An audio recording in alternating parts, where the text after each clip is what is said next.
का अवसर है। जीवन तथ्य नहीं,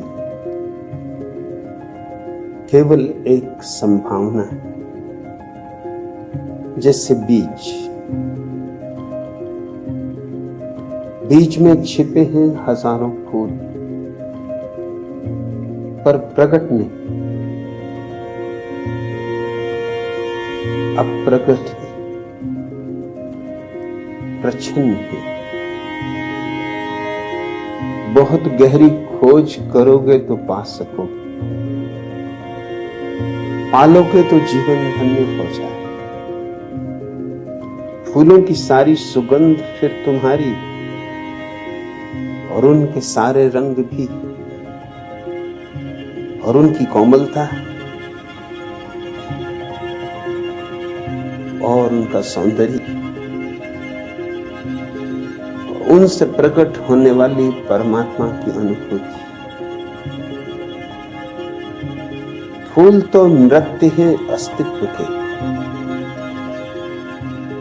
फूल तो आकांक्षा है पृथ्वी की, आकाश के तारों को छू लेने के लिए। लेकिन जो बीज ही रह जाए वह अभागा है। हुआ भी और ना भी हुआ, व्यर्थ ही हुआ।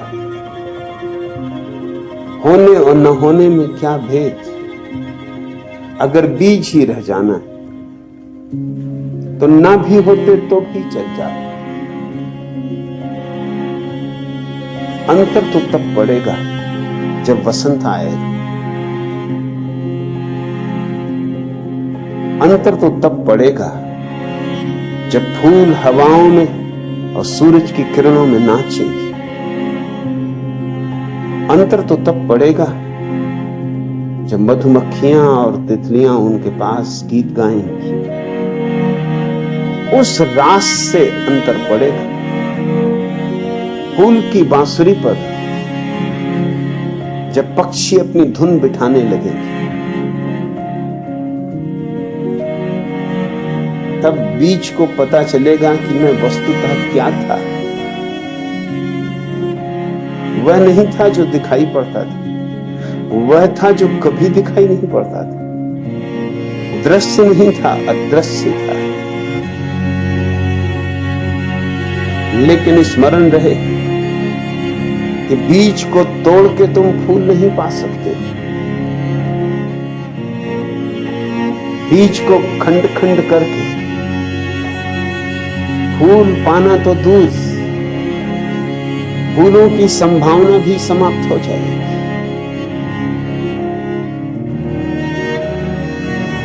और तर्क यही करता है, बीज को तोड़ता है, टुकड़े टुकड़े करता है। इस आशा में, आशा पर संदेह नहीं, मनसा पर संदेह नहीं, भावना बुरी नहीं, मगर भ्रांत, मूढ़, अंधी। तर्क बीज को तोड़ता है, सोचता है छिपे हैं फूल भीतर। जैसे तिजोरियों में खजाने छिपे होते, तोड़ो तिजोरी, खजाने मिल जाएंगे। लेकिन फूल यूं नहीं छिपे होते। इसलिए तर्क आदमी में खोजने चलता है, लेकिन परमात्मा को नहीं पाता। आदमी को तोड़ लेता है, हड्डी मांस मज्जा पाता है, और कुछ भी नहीं। इससे तो न तोड़ा आदमी ही बेहतर था। कम से कम चमड़ी के भीतर व्यर्थ का कचरा तो छिपा। तर्क उसको भी उघाड़ देता। घाव भरते नहीं और मवाद बाहर आ जाती। फूल तो उगते नहीं, फूल तो दूर कांटों की संभावना तक असंभव हो जाती।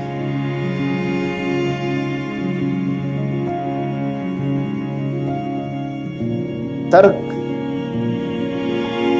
इस पृथ्वी पर सबसे अधार्मिक वस्तु है। इसलिए जो लोग धर्म के पक्ष में तर्क देते हैं, उनसे ज्यादा मूढ़ और कोई भी नहीं। विक्षिप्त हैं वे लोग।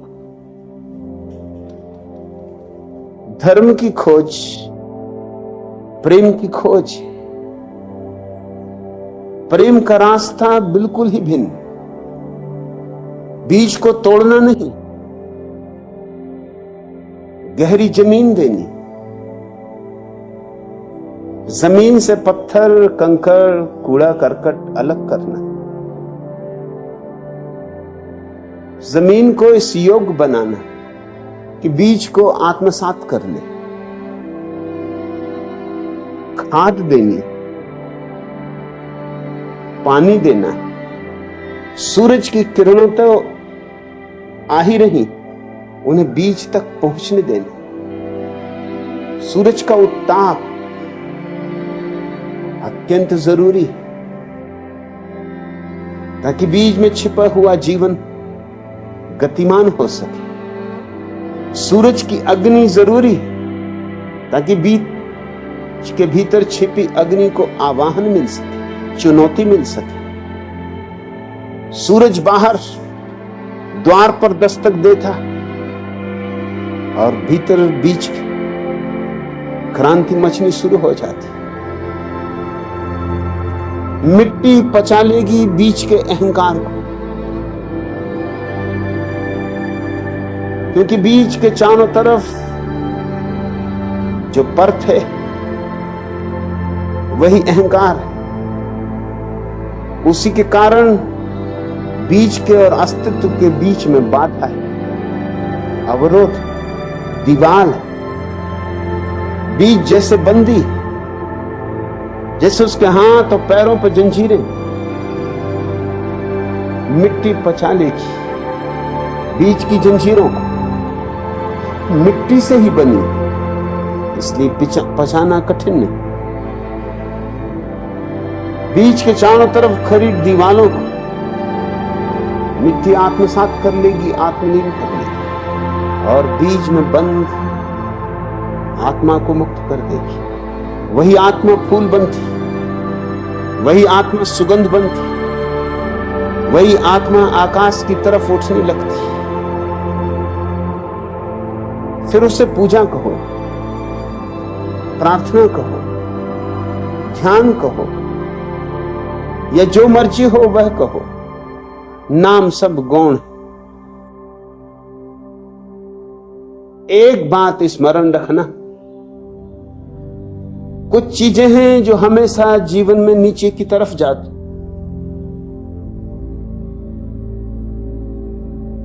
और कुछ चीजें हैं जो हमेशा ऊपर की तरफ जाती।